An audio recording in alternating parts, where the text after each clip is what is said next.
عدالت، عدل اور قسط کا بنیادی تعارف کیا ہے؟ عدالت کو قائم کرنا معاشرے میں یہ صرف حاکم کا کام ہے یا عوامی سطح پر بھی ہر ایک کا فریضہ بنتا ہے کہ عدالت کو قائم کرے؟ اگر ہم دیکھیں کہ حضرت علی علیہ السلام کی زندگی میں انہوں نے کس طریقے سے ایک معاشرے میں آ کر کے عدالت کا قیام شروع کیا، عدل جو حضرت علی علیہ السلام نے قائم کرنے کی کوشش کی، کیا یہ صرف مسلمانوں تک محدود تھا یا ایک بشریت کے حوالے سے عادلانہ نظام قائم کرنا چاہتے تھے؟ ضروری ہے باغبان۔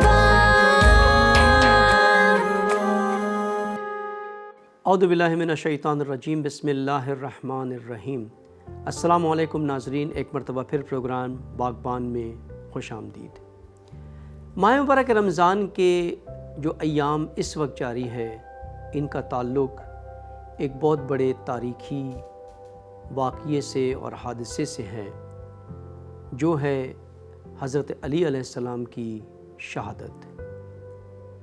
یہ وہ ایام ہیں جس میں ہر مسلمان کا دل رنجیدہ ہوتا ہے۔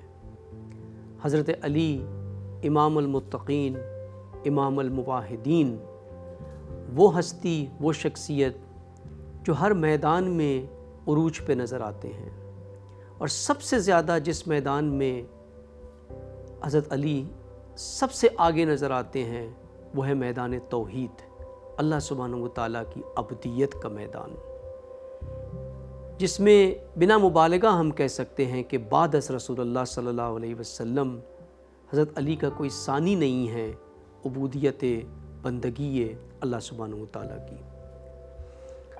لیکن جہاں عبودیت ہے وہاں ان کی زندگی میں اور بھی بہت سے پہلو ہیں جس میں وہ سبقت لے جاتے ہیں، جیسے ان کی شجاعت، سخاوت، تقوی، حاکمیت، اور ان سب میں ایک نمایاں میدان جہاں پر نہ صرف ہم مسلمان بلکہ غیر مسلمانوں نے بھی حضرت علی علیہ السلام کو سراہا ہے اور ان پر کتابیں تک لکھی ہیں، وہ ہے عدل اور عدالت علی۔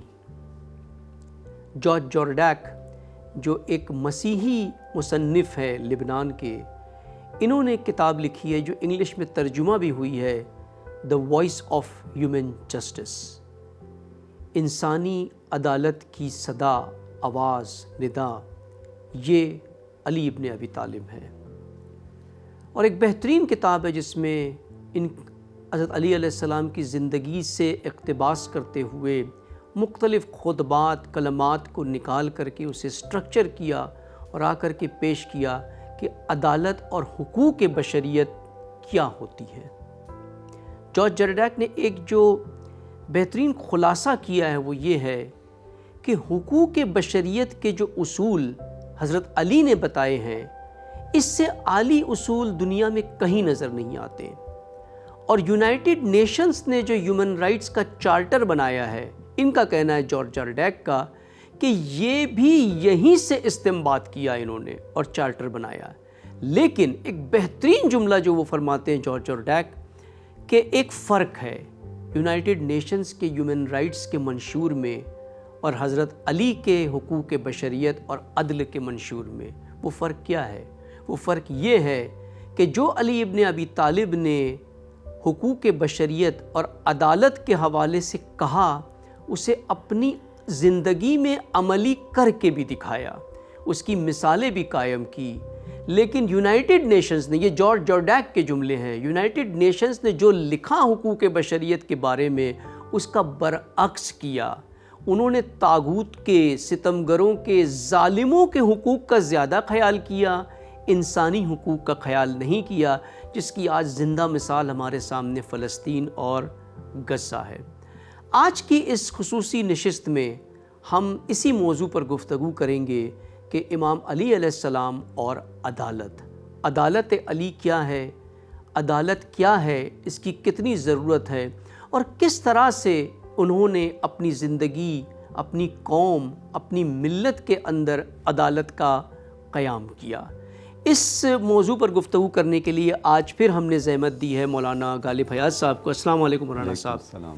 یہ ایام جو ہیں وہ شہادت کے ایام ہیں حضرت علی علیہ السلام کے، اور ہم کوشش کر رہے ہیں کہ ایک پہلو پر اگر گفتگو کرنا چاہیں تو بہت سے پہلو ہے حیات طیبہ امام علی علیہ السلام پر، لیکن ہم ایک پہلو کے اوپر جو ہے وہ گفتگو کریں گے، وہ ہے عدالت، جو کہ بہت اہم موضوع ہے تمام معاشرے کے لیے، انسانوں کے لیے، اجتماع کے لیے۔ میں سب سے پہلے بنیادی سوال میں آؤں گا کہ قرآن نے عدالت کا ذکر کافی کیا ہے، اور بالخصوص دو جملوں میں یا دو اصطلاحات استعمال کی ہے، ایک عدل اور ایک قسط۔ تو عدالت، عدل اور قسط کا بنیادی تعارف کیا ہے، تاکہ جب ہم آگے چڑھے مصادیق میں چلے جا کر بات کریں کہ حضرت علی نے کس طرح سے عدالت قائم کی، تو ہمارے ناظرین کو یہ فنڈامنٹل بنیادی بات کلیئر ہونی چاہیے کہ عدل کسے کہتے ہیں، اور قسط جو قرآن میں آیا، عدل اور قسط ایک ہی ہے یا ان میں بھی کوئی فرق ہے؟ بسم اللہ الرحمن الرحیم۔ سب سے پہلے تو میں اپنے ناظرین کی خدمت میں ان ایام شہادت کی مناسبت سے تعزیت و تسلیت عرض کرتا ہوں۔ خداوند متعال کی بارگاہ میں دعا ہے کہ ہمیں پیرو امام علی علیہ السلام قرار دے۔ آپ نے امام علیہ السلام کی زندگی کے جس پہلو کا انتخاب کیا ہے وہ بہت ہی اہم پہلو ہے، اور آج کی دنیا تشنہ عدالت ہے۔ آج کی دنیا کے اندر جو بہت بڑی خرابی پائی جاتی ہے، اور آج کی دنیا جس مشکلات میں گھری ہوئی ہے، اس کا علاج عدالت کے اندر ہے۔ اور یہ خداوند متعال نے ہمارے سامنے جو بہترین نمونہ رکھا ہے کہ آج کی دنیا اگر نجات چاہتی ہے، اس ظلم سے نکلنا چاہتی ہے اور عدالت کی راہ پر چلنا چاہتی ہے، تو عدالت کا بہترین نمونہ ہمارے سامنے امیر المومنین علیہ السلام کی زندگی کی صورت میں موجود ہے کہ کس طریقے سے انہوں نے اپنی حاکمیت کے زمانے میں معاشرے کے اندر عدالت قائم کی۔ یہ عدالت ایک قرآنی موضوع بھی ہے، اور قرآن مجید نے اس عدالت کو بہت اہم طریقے سے اور بہتر طریقے سے اور بہت زیادہ بیان کیا ہے۔ جیسے قرآن مجید کی سورہ حدید کے اندر یہ جو آیت ہے، بسم اللہ الرحمن الرحیم، لقد ارسلنا رسلنا بالبینات وانزلنا معهم الکتاب والمیزان لیقوم الناس بالقسط، کہ ہم نے ارسال رسل کیا۔ خداوند متعال ہدف بتا رہا ہے، ارسال رسل کا ہدف کیا تھا، کیوں پیغمبر مبعوث کیے، بینات کے ساتھ مبعوث کیے۔ وَأَنزَلْنَا مَعَهُمُ الْكِتَابَ وَالْمِيزَانَ، اور ان کے ساتھ کیا ہے، کتاب بھی نازل کی اور میزان بھی، کیوں؟ لِيَقُومَ النَّاسُ بِالْقِسْطِ، تاکہ لوگ اس کے ذریعے سے کیا ہے، عدالت اپنے معاشروں میں قائم کر سکیں۔ اور اس طرح کی کیا ہیں متعدد آیات کیا ہیں موجود ہیں۔ لیکن پہلے یہی مہم جو مطلب ہے یہاں پر، خود عدالت کہتے کس کو ہیں، کیونکہ یہاں پر عدالت کا مفہوم جب تک ہمارے لیے روشن نہیں ہوگا، کچہریاں آتی ہے، ہاں جی، یہ جب تک عدالت کا صحیح وہ حقیقی مفہوم روشن نہیں ہوگا، اگلی بات ہماری کیا ہو جائے گی، مفید فائدہ نہیں ہوگی۔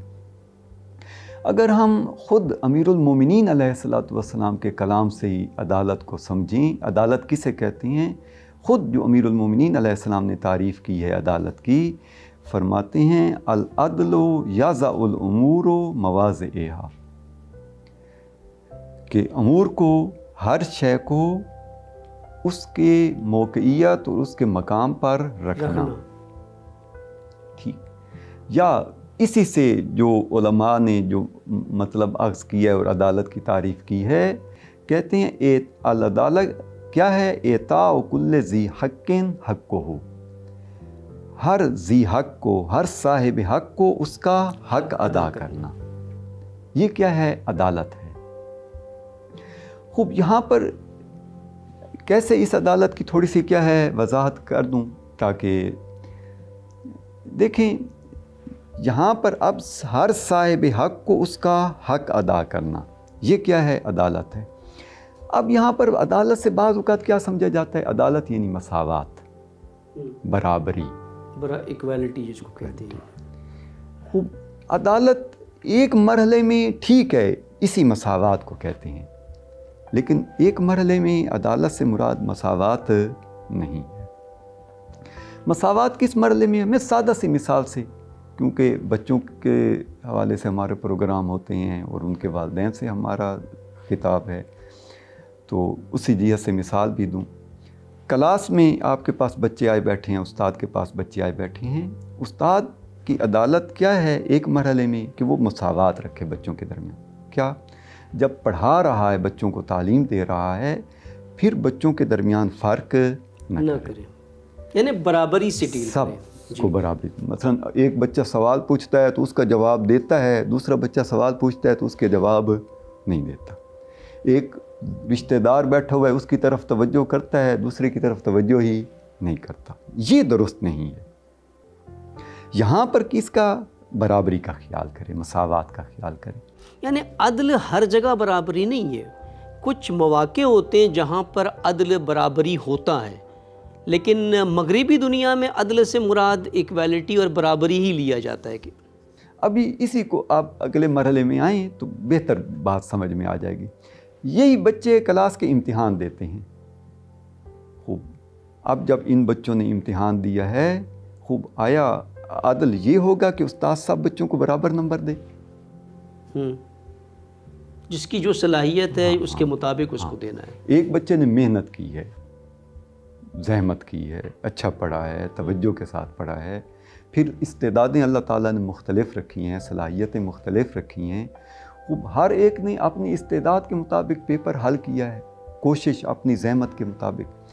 اب عدالت یہ نہیں ہے کہ استاد کہے کہ خوب بھائی میں عدالت قائم کروں گا ان بچوں کے درمیان، آئے سب کو کیا ہے برابر نمبر دے دے. نہ، یہ عدالت نہیں، یہ عین ظلم ہے. بس پہلا مرحلہ وہاں پر عدالت وہ مساوات ہے کہ جب تعلیم دے رہا ہے تو ان کے درمیان فرق نہ کرے. لیکن جب دوسرا مرحلہ آیا ہے، یہاں پر مساوات یہ عدالت نہیں، عین ظلم ہے. ہر ایک کو اس کی، ہم نے تعریف میں بھی کیا، اعطاء کل ذی حق حقہ، جس کا جو حق بنتا ہے وہی اس کو دیا جائے. اب جس بچے کا جو حق ہے، کسی کا حق 100 میں سے 100 نمبر ہے، اس کو دیں. جس کا حق 50 نمبر ہے اس کو وہ دیں، جس کا حق اس سے کم ہے اس کو وہ دیں. پس عدالت کا مفہوم ہمارے لیے یہاں سے کیا ہو گیا؟ روشن ہو گیا. امیر المومنین نے بھی جو فرمایا تھا کہ یاضع الامور مواضعہا، ہر امر کو اس کے مقام پر قرار دینا. ٹھیک، یہ کیا ہے؟ عدالت ہے. اس عدالت کو، اس مفہوم کو اگر ہم ذہن میں رکھیں تو اگلی جو بات ہماری ہوگی وہ اسی مفہوم کے تحت ہوگی. قرآن بھی جو عدالت کو ذکر کر رہا ہے وہ ہر موقع پر عدالت سے مراد مساوات نہیں، بلکہ ہر ذی حق کو اس کا حق دینا، اس کی صلاحیت کے مطابق، اس کی استعداد کے مطابق. اللہ تعالیٰ نے یہ بھی فرق جو رکھا استعدادوں میں، یہ بہت بڑی حکمت ہے اس کے اندر. اگر استعدادیں سب کی ایک جیسی ہوتی، مثلا سب کی اعلیٰ استعدادیں ہوتی، پھر سب کیا ہے؟ سارے مدیر ہوتے، سارے مدیر ہوتے، پھر باقی کام کون انجام دیتا؟ معاشرے کو چلانے کے لیے تندور پر روٹیاں لگانے والا بھی چاہیے، معاشرے کو چلانے کے لیے ایک مستری بھی چاہیے، معاشرے کو چلانے کے لیے ایک انجینئر بھی چاہیے، معاشرے کو چلانے کے لیے ڈاکٹر بھی چاہیے، کمپاؤنڈر بھی چاہیے. سب چاہیے تب معاشرہ چلے گا. ہاں جی. اب یہاں پر سوال ایک یہ اٹھتا ہے کہ عدالت کو قائم کرنا معاشرے میں یہ صرف حاکم کا کام ہے یا عوامی سطح پر بھی ہر ایک کا فریضہ بنتا ہے کہ عدالت کو قائم کرے؟ جیسے قرآن کہتا ہے قوامین بالقسط، یعنی آپ مسلسل اس کام کو کرتے رہیں، قوامین بنے تسلسل کے ساتھ. تو یہ تو عوام کے لیے ہے نا، صرف حاکم کے لیے تو نہیں ہے کہ حاکم اگر عادل ہوگا تو ہی عادل کر برقرار ہوگا معاشرے میں. اگر حاکم عادل نہیں ہے تو فرق نہیں پڑتا ہمیں کیا پڑی ہے، عدل تو حکومت کی طرف سے عدل نہیں ہے، اس لیے ہم بھی اگر عدل سے پیش نہ آئے، ہم بھی عدل کو قائم نہ کریں تو کوئی فرق نہیں ہے. جی ہاں، یہاں پر جیسے آپ نے اسی آیت کی طرف اشارہ کیا کونوا قوامین بالقسط، یہاں پر امیر المومنین علیہ السلام کی زندگی سے ہم کہیں کہ معاشرے میں کچھ لوگ عادل ہوتے ہیں لیکن کچھ عدالت خواہ ہوتے ہیں۔ ایک وہ ہوتے ہیں خود اپنی زندگی میں کیا ہے اپنی ذات تک عدالت کو کیا ہے قائم کرتے ہیں، لیکن کچھ کیا ہوتے ہیں فقط اپنی زندگی تک عدالت کو محدود نہیں رکھتے، عدالت خواہ ہوتے ہیں، معاشرے میں بھی عدالت کو قائم کرنے کی کوشش کرتے ہیں۔ جیسے بعض آزادی، انسان آزادی، خداوند متعال نے انسان کو پیدا ہی کیا ہے ایسا فطرتاً کہ انسان آزاد رہنا چاہتا ہے، کسی کے تحت کسی کا غلام بن کر محکوم بن کر نہیں رہنا چاہتا۔ خوب یہ آزادی سب کے اندر ہے، لیکن بعض ہوتے ہیں آزادی خواہ، دوسروں کو بھی غلامی سے نجات دینے والے۔ علی اس ہستی کا نام ہے جو عادل بھی ہے اور عدالت خواہ بھی ہے۔ اب یہیں سے ہم کہیں خوب جو پیروان امیر المومنین ہیں ان کو عادل بھی ہونا چاہیے، عدالت خواہ بھی ہونا چاہیے۔ خوب اب بس ہر انسان کا فریضہ کیا ہے عدالت خواہ بنے، لیکن حاکم، کیونکہ حاکم کے پاس اختیار ہوتا ہے، معاشرے کی زمام ہوتی ہے، اقتدار ہوتا ہے، وہ اس عدالت کو معاشرے میں بہتر طور پر نافذ کر سکتا ہے۔ ایک عام انسان عدالت کے لیے کوشش کر سکتا ہے، لیکن ممکن ہے رکاوٹیں کھڑی ہوں، نظام ایسا ہو جو کیا ہے اس کو عدالت اس حد تک معاشرے میں لاگو نہ کرنے دے، نافذ نہ کرنے دے۔ ذمہ داری ہر انسان کی ہے کہ وہ عدالت خواہ بنے، لیکن حاکم کے پاس اختیارات ہوتے ہیں، وہ آسانی سے اس معاشرے میں عدالت کو برپا کر سکتے۔ یعنی اگر حاکم عادل نہ ہو تو انفرادی طور پر چند افراد آپ کو مل جائیں گے جو اپنی زندگی میں یا اپنے محدود معاشرے میں عدالت کو قائم کرنے کی کوشش کرتے ہوئے نظر آئیں گے، لیکن ایک معاشرے کی فیبرک، اس کی بساط جو ہے وہ عادلانہ نہیں ہو سکتی جب تک حاکمیت عادلانہ نہ ہو۔ یہ اسی طریقے سے یہی جو ہے وہ نتیجہ نکلتا ہے یہاں پر آ کر کے۔ بالکل خوب۔ تو اب اگر ہم دیکھیں کہ حضرت علی علیہ السلام کی زندگی میں تو انہوں نے کس طریقے سے ایک معاشرے میں آ کر کے عدالت کا قیام شروع کیا؟ جی ہاں، دیکھیں جب امیر المومنین علیہ السلام خلیفہ سوم کے بعد اب امامت کے لیے لوگوں نے رجوع کیا، حاکمیت کے لیے لوگوں نے رجوع کیا، تو وہیں پر امام علی علیہ السلام نے دو ٹوک انداز میں بیان فرما دیا۔ پہلے تو کہا جاؤ، دعو نہیں، مجھے چھوڑ دو اپنے ہاتھ پر، کسی اور کو جا کر چنو، ٹھیک۔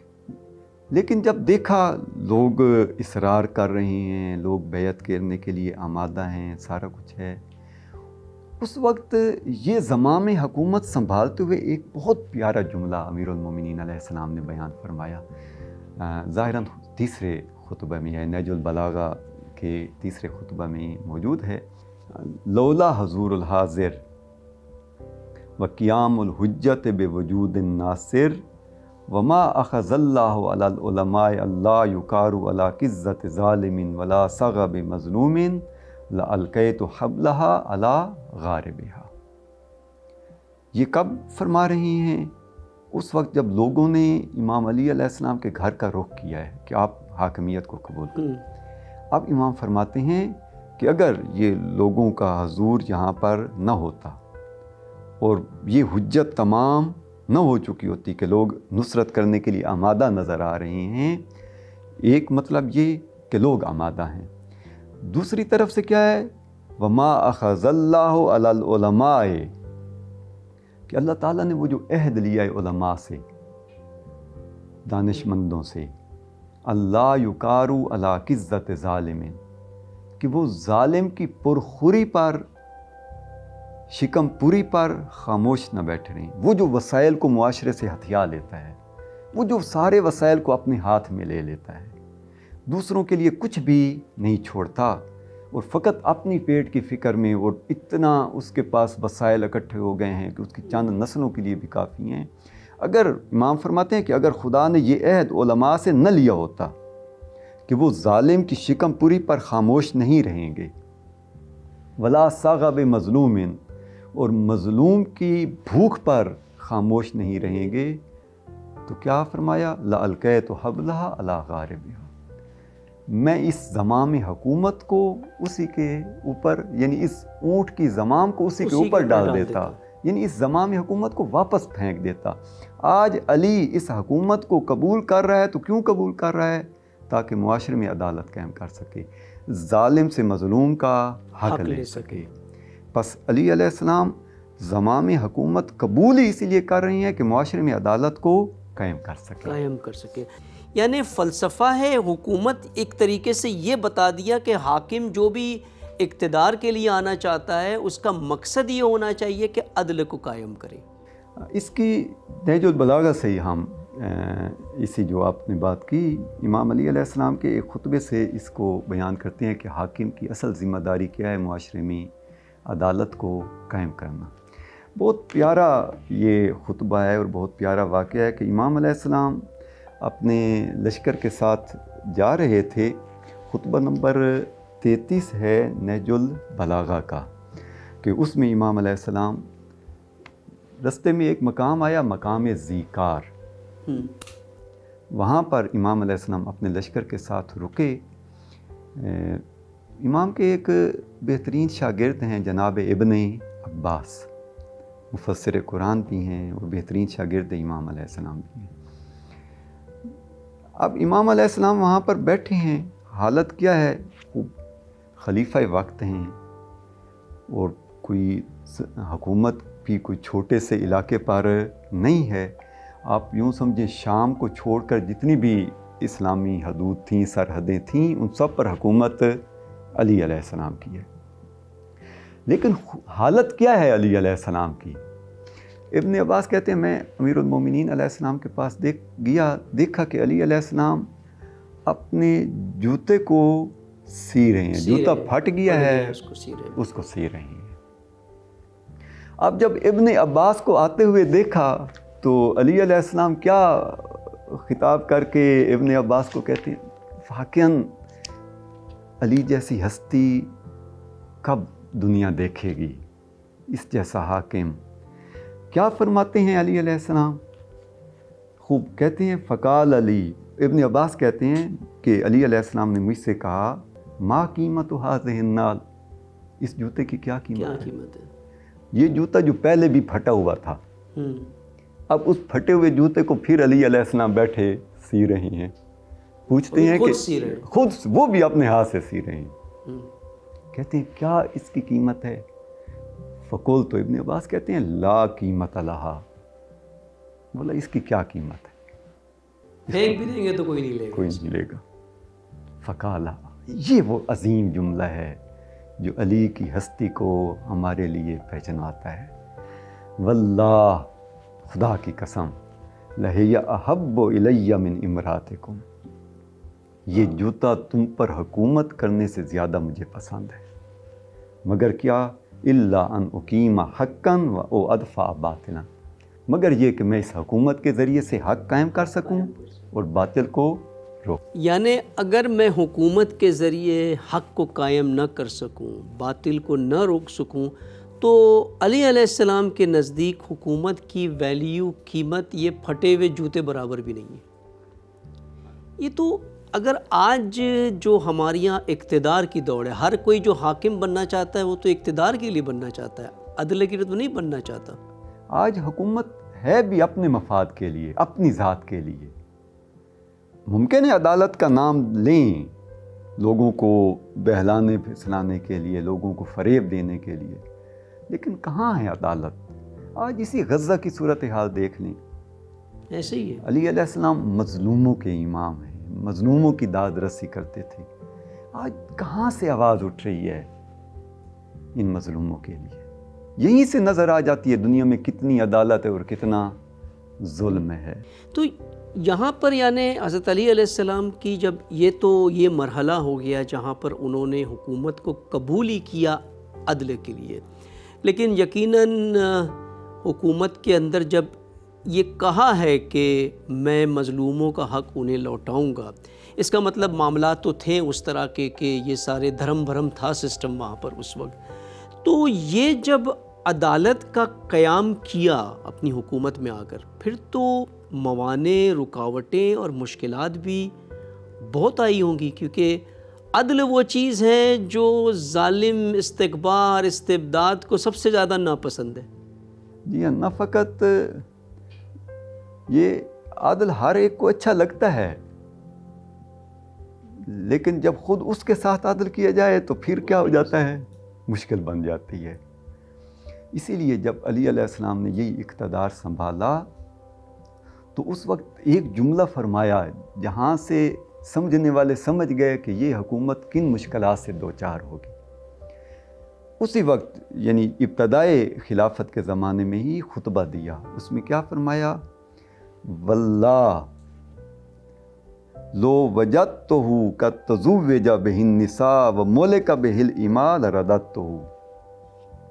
آپ نے مجھے حاکم چنا ہے، اب اگر میں نے دیکھا کہ اس بیت المال مسلمین کے ذریعے سے بعض عورتوں کا حق مہر ادا کیا گیا ہے ناجائز، اور اس بیت المال کو غصب کر کے اس سے کنیزیں خریدی گئی ہیں، تو علی کیا فرماتے ہیں، لرددتہ، میں اس حق مہر کو بھی واپس لوٹاؤں گا بیت المال میں، اور یہ جس مال سے کنیزیں خریدی گئی میں اس کو بھی کیا ہے، واپس یعنی لوٹاؤں گا۔ حضرت علی علیہ السلام کو بیت المال سے اگر کوئی صحیح اور اچھا کام بھی کیا جائے وہ بھی قبول نہیں ہے کہ وہ عدالت کے خلاف ہے۔ کیوں؟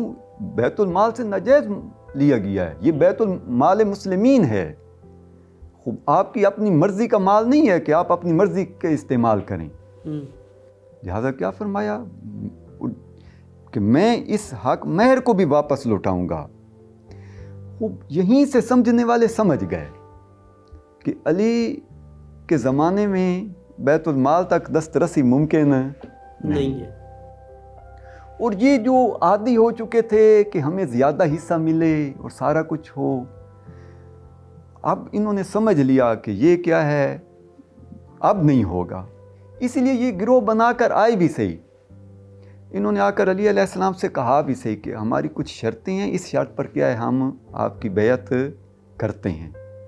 ان میں سے ایک یہ تھی کہ ہمارا مثلاً کیا ہے، یہی پرانا سابقہ ہے، ہم نے جنگوں میں حصہ لیا ہے، ہمیں دوسروں سے زیادہ حق بنتا ہے، اور یہ سارا کچھ۔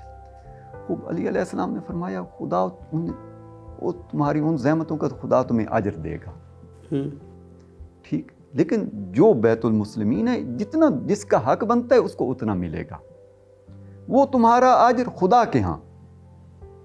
لیکن یہ نہیں ہے کہ اب کیا ہے تم آؤ اور اس وجہ سے کیا کہو کہ ہمارا کیونکہ ہم نے جنگ احد میں حصہ لیا ہے، فلاں جنگ میں حصہ لیا، اس وجہ سے آ کر بیت المال سے ہمیں زیادہ دیا جائے، یہ ممکن نہیں ہے۔ اور پھر یہ گروہ نکل گیا، انہوں نے علی علیہ السلام کے ہاتھ پر بیعت نہیں کی، اور یہاں سے علی علیہ السلام کی مشکلات شروع ہو گئیں، اور پھر یہ مشکلات دن بدن بڑھتی چلی گئیں۔ جتنا دیکھتے گئے کہ علی عدالت میں کیا ہے سخت ہے، اتنا ہی لوگ کیا ہے علی سے کیا ہے جو عدالت کو پسند نہیں کرتے تھے، خصوصاً جب ان کے بارے میں عدالت نافذ ہونا چاہتی تھی، پسند نہیں کرتے تھے، تو پھر یہ علی سے کیا ہے دور ہوتے چلے گئے۔ اسی نہج البلاغہ میں ایک خطبہ ہے جو اگر خطبہ عدالت اس کو کہیں تو واقعاً حق بے جانب ہے، خطبہ نمبر 221 ہے اس ترتیب کے مطابق جو مفتی جعفر حسین رحمۃ اللہ علیہ نے ترتیب دیا ہے۔ اس میں وہ معروف واقعہ ہے جناب عقیل والا، بالکل، ہاں، کہ جی، جناب عقیل بھائی ہیں ان کے سگے امیر المومنین علیہ السلام کے، خوب آئے ہیں امیر المومنین علیہ السلام کے پاس، خوب کثیر العیال تھے جناب عقیل، زیادہ بچے تھے، جو حصہ بیت المال سے ملتا تھا وہ پورا نہیں ہوتا تھا۔ جو حالت بیان کی گئی ہے کہ بچوں کے چہرے زرد پڑ چکے تھے بھوک کی وجہ سے، جناب عقیل کا اپنا بھی برا حال تھا، تو کہا بھائی سے آ کر یہ ہماری حالت ہے، بیت المسلمین سے کیا ہے کچھ حصہ ہمیں زیادہ دے دیں، یعنی جو حصہ بنتا تھا بیت المسلمین سے اس سے زیادہ کے طلبگار ہوئے۔ امیر المومنین علیہ السلام نے وہاں پر کیا عمل انجام دیا، معلوم ہے ایک لوہے کے ٹکڑے کو وہاں پر آگ میں گرمایا، آگ میں گرما کر جناب عقیل کی طرف لے کر گئے۔ جناب عقیل نے جب یہ دیکھا سٹ پٹا گئے، پریشان ہوئے کہ یہ علی علیہ السلام میرے ساتھ کیا کرنے والے ہیں۔ جی تو امیر المومنین علیہ السلام نے وہاں پر بہت پیارا جملے کہے، اس کے میں ایک دو زیادہ نہیں، ایک دو جملے کیا ہے پڑھ دیتا ہوں کہ کہتے ہیں اے عقیل، رونے والیاں تم پر روئیں، کیا تم اس لوہے کے ٹکڑے سے چیخ اٹھے ہو جسے ایک انسان نے ہنسی مذاق میں بغیر جلانے کی نیت کے تپایا ہے؟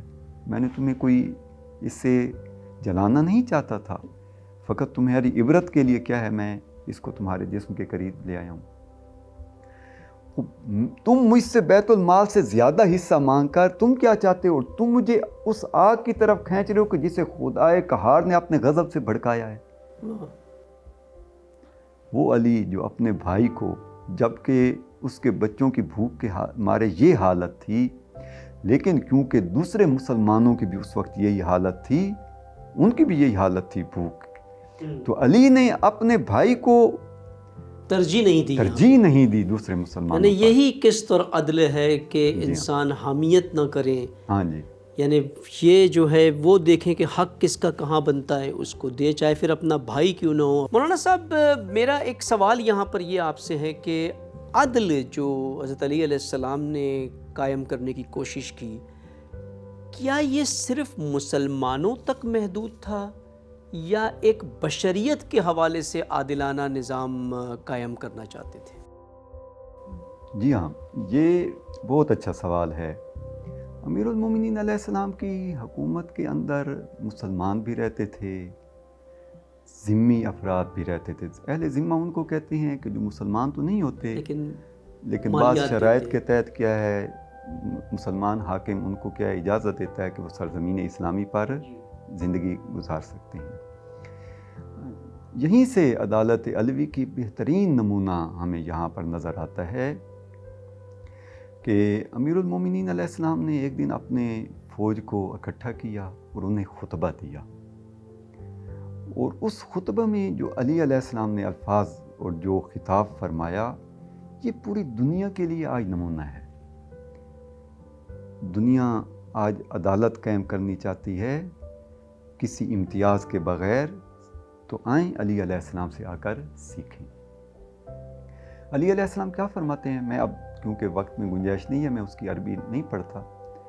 علی علیہ السلام فرماتے ہیں مجھے خبر ملی ہے کہ میرے فلاں شہر انبار شہر میں جو شام کی سرحد کے نزدیک تھا، مجھے خبر ملی ہے کہ وہاں پر دوسری فوج کے دشمن فوج کے افراد نے آ کر حملہ کیا ہے اس انبار شہر میں، اور وہاں پر ایک مسلمان عورت اور ایک یہودی عورت، اس کے پاؤں سے پازیب بھی چھین لی ہے، اس کے کانوں سے بالیاں بھی اتار لی ہیں، اور دوسرے کنگن وغیرہ اور یہ سب کچھ بھی کیا ہے اس کے زیورات اتار لیے ہیں۔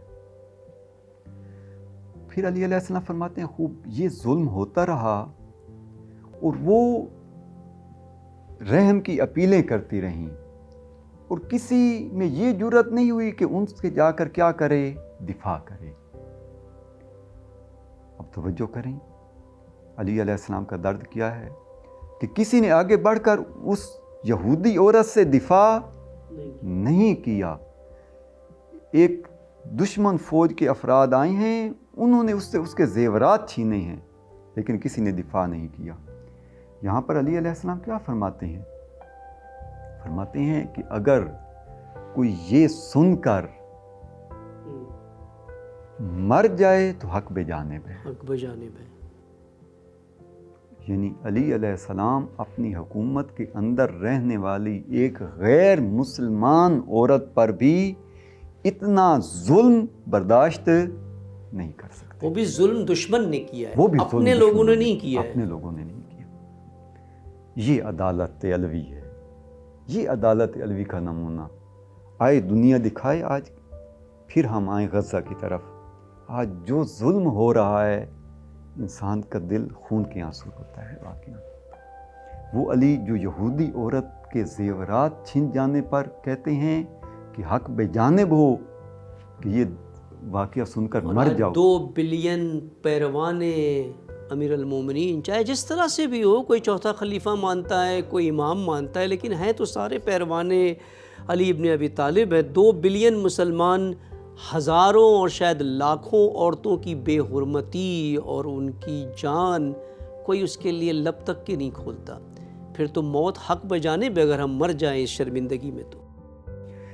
اور یہی علی پھر کیا فرماتے ہیں ایک اور اپنے خطبے میں کہ خدا کی قسم اگر مجھے ان 7 آسمانوں کے نیچے جو کچھ، اس 7 زمینوں کے اندر جو کچھ ہے، واللہ لو اوتیت الاکالیم السبع بما تحت افلاکیا، جو کچھ ہے وہ سارا کچھ مجھے دیا جائے، الا ان اعصی اللہ فی نملۃ اسلبھا جلب شعیرۃ، فقط کس لیے دیا جائے کہ علی ایک چونٹی کے منہ میں وہ جو کا چھلکا ہے وہ چھین لے.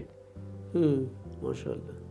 ما فعلتہ، میں یہ کام کرنے والا نہیں.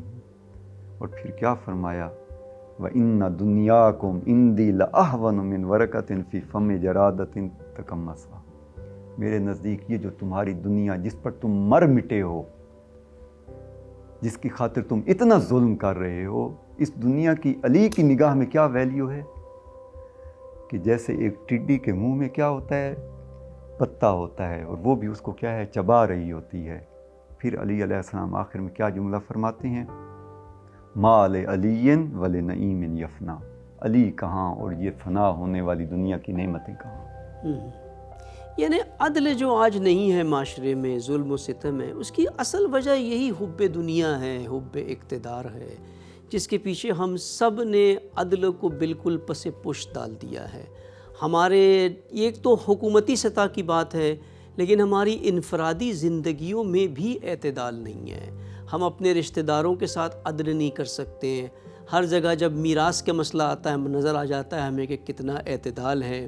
ہمارے ہمسایوں کے اندر لوگ مشکلات میں ہوتے ہیں، ہمارے پاس عدل نہیں ہوتا ہے. ہمارے گھروں کے اندر پزا برگر آ رہے ہوتے ہیں اور نزدیک ہمسائے کے اندر کھانے کے لیے 2 روٹی بھی کسی کے پاس نہیں ہوتی ہے. کہیں پر بھی تعلیمی نظام میں چلے جائیں، غریب بچہ محروم ہے، اسے تعلیم نہیں ملتی ہے، اور امیر بچہ بہترین تعلیم حاصل کر رہا ہوتا ہے. یعنی پورے معاشرہ جو ہے ہمارا غیر متعادل معاشرہ ہے، عدل کی اس کے اندر کچھ نہیں ہے. اور افسوس کی بات یہ ہے کہ ہم شہادت امیر المومنین میں سوگ منا رہے ہیں، اس علی ابن ابی طالب کا جس کے لیے یہ ساری باتیں آپ کی سننے کے بعد میں یہ کہہ سکتا ہوں کہ علی شہید عدالت ہے. بس یہی کہیں، بہت اچھا جملہ آپ نے کہا، علی شہید عدالت ہیں. علی جیسی ہستی ہی جس کے دل سے دنیا کی محبت نکل چکی ہو، جو دنیا کو 3 طلاقیں دے چکا ہو. فرمایا نا علی علیہ السلام نے، میں دنیا کو 3 طلاقیں دے دی. جو حاکم، اتنا بڑا حاکم ہو کر اپنے پھٹے ہوئے جوتے کو اپنے ہاتھوں سے سی لیتا ہو، جو اپنی حکومت کے زمانے میں وہ خشک روٹی جس کو توڑنا بھی کیا ہے آسان نہیں تھا، اور خادم نے علی علیہ السلام کے بڑھاپے پر رحم کرتے ہوئے اس میں نرم روٹی ڈال دی تھی، تو علی علیہ السلام نے اس کے بعد اس تھیلی پر بھی مہر لگانی شروع کر دی کہ آج کے بعد اس میں کوئی نئی روٹی اور تازہ روٹی نہ ڈال سکے. جب اس طرح کا حاکم ہو، اور میں آخر میں یہ جملہ مجھے یاد آ گیا کہ علی علیہ السلام حاکم ہیں، مسجد کوفہ میں خطبہ دے رہے ہیں.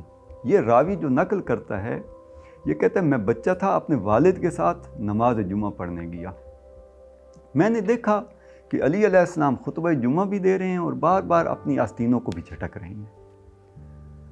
کہتے میں نے تھوڑی دیر بعد اپنے والد سے پوچھا کہ یہ علی علیہ السلام یہ کیا کر رہے ہیں؟ کہتے ہیں بیٹا یہ امام اس وقت حاکم ہیں.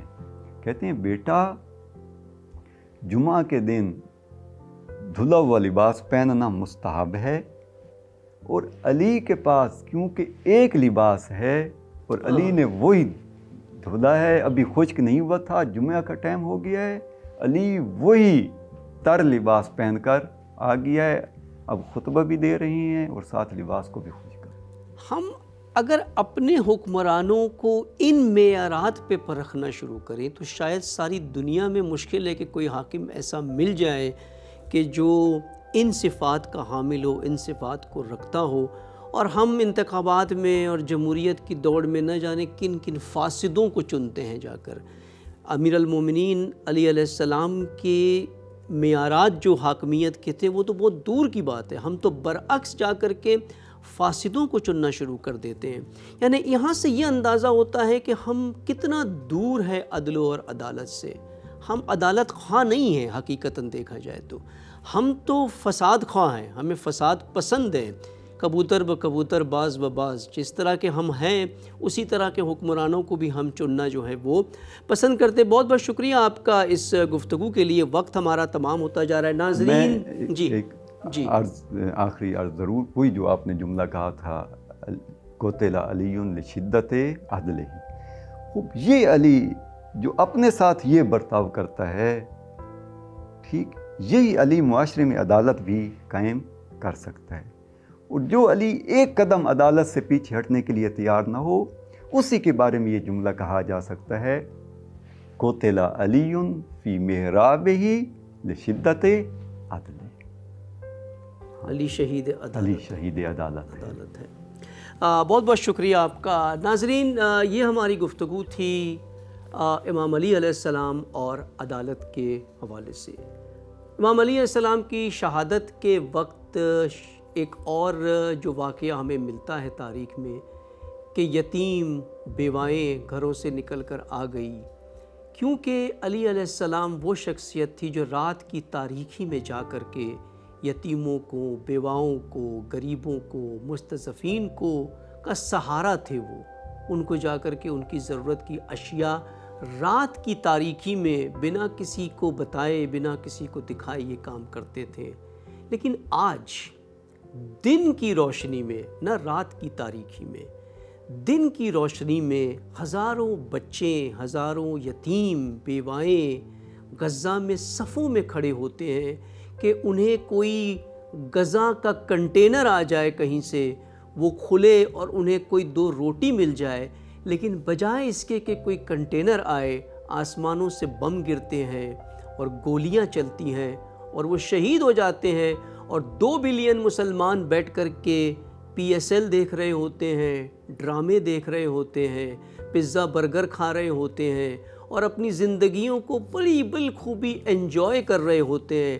آج ہم بہترین سحری اور افطار کر رہے ہیں، لیکن وہ ان مظلوموں کے لیے کیا ہے؟ وہ مظلوم وہ ہے جو واقعی اگر دیکھا جائے تو علی ابن ابی طالب کے راہ پر چلے ہیں، جنہوں نے ظالم کو قبول نہیں کیا، جنہوں نے ظلم کو قبول نہیں کیا اور استقامت دکھائی، جو چاہتے تھے ان کے ساتھ عدالت ہو، ان کا حق انہیں ملے، ان کی زمین انہیں ملے، ان کی مسجد اقصیٰ انہیں ملے، لیکن ان کے ساتھ یہ زیادتی ہوئی۔ تو آج کی اس شب میں جہاں ہم آپ کو تسلیت اور تعزیت بھی عرض کرتے ہیں اس شہادت پر، لیکن علی علیہ السلام کے پیروکاروں کے لیے یہ بہت بڑا لمحہ فکر ہے کہ کیا واقعی ہم غزہ کو سامنے رکھتے ہوئے ایک آئینہ بنا کر کے دیکھیں تو کیا ہم واقعی اپنے آپ کو پیرو علی ابن ابی طالب کہلانے کا حق رکھتے ہیں یا نہیں رکھتے ہیں؟ ہماری آج کی اس گفتگو کا یہ ایک سوال ہے جو ہم آپ سب کے سامنے، اپنے ناظرین کے سامنے اور بلکہ پوری امت مسلمہ کے سامنے رکھتے ہیں کہ کیا علی ابن ابی طالب کے سامنے روز قیامت ہم شرمندہ ہوں گے، سرخ رو ہوں گے کہ ہم نے آپ کی پیروی کا حق ادا کیا یا نہیں ادا کیا؟ اگلے ایپیسوڈ تک اللہ حافظ۔ مجھ کو اچھے سے سوارے میرے بچپن کے سہارے، خاک ہوں میں تو آسمان، مامتا ہے میرا باپ